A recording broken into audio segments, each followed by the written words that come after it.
tayo ngayon sa taas ng IFC.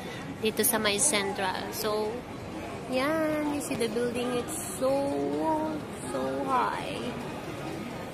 Gandang mag-anuin dito. Tahimik. Hindi ko may picture ako nakagano yung Diyan, wala?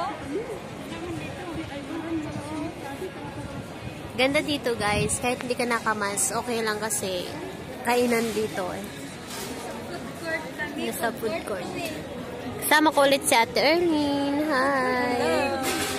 Si Bunso, si Karen. Yan. Guys, samahan niyo ako mag-swimming dun, oh. Yan.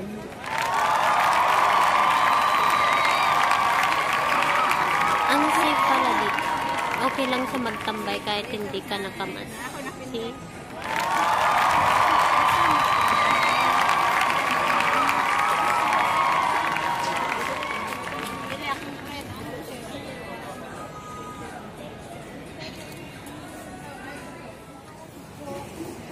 We're going.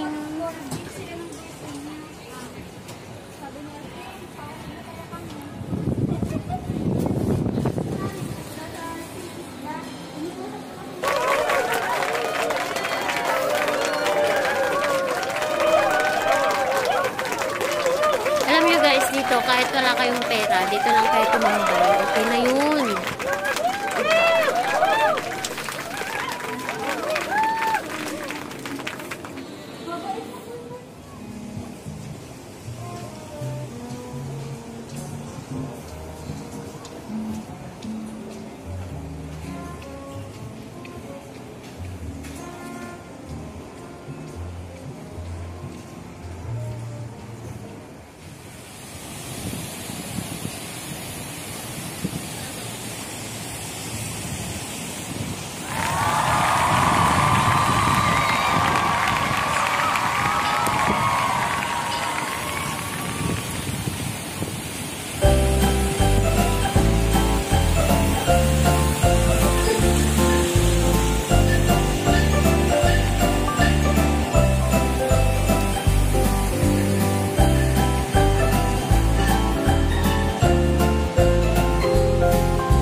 Dito sa Hong Kong guys, dami-daming mabiling pangpaganda. Yan.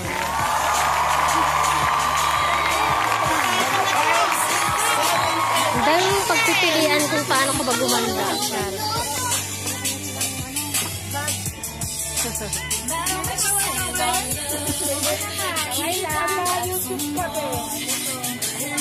Please subscribe pa Shandora 31 Vlogs. Dito tayo ngayon mamimili ng pampaganda. Hello vlog. Hi ate, please subscribe pa Shandora. Dito guys, ang dami-daming mabibili oh, mga $60 para sa mukha, kilikili. Yan. Hello ate, pasok kayo dito te. Guys, alam nyo may alam ako ditong magandang ano nang tawag nun? Nasaan na ba yun?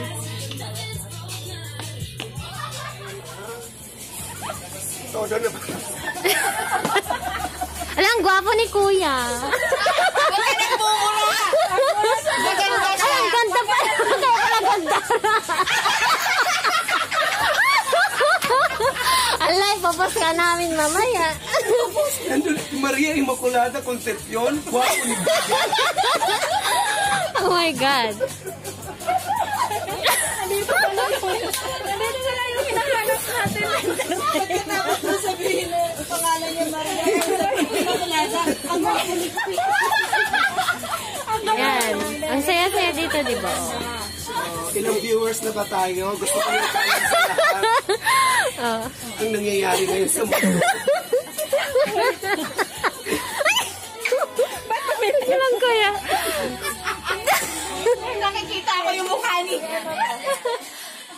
the whole world saw how my country, the Philippines, suffered. The agony of my people was felt, but one by one. One by one. Yung kay Catriona Gray. Yung kay Catriona Gray na sagot. Ano yung kay Catriona Gray?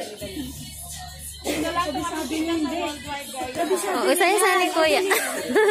I work. Huwag mong kalimutan, dito lang yan sa Bendara. Oh, ibalik mo dito. Yung kay Catriona Gray na Kung gusto niyo mga murang-murang paninda, dito lang kayo. I work in slum stop. I work in Islam Tondo, Manila. The life is poor. It's very sad. And I always taught myself to look for beauty in it, to look in the beauty in the faces of children, and to be grateful. And I would bring this aspect as a Miss Universe. All right. Situation with a silver lining, and to ask us where I could give something, where I could provide something. And this, I think, if we could teach all the people to be grateful, then we could have an amazing world where negativity could not grow and Oh my foster, God. and children would have smiling. Applause. Thank you. Kapungka.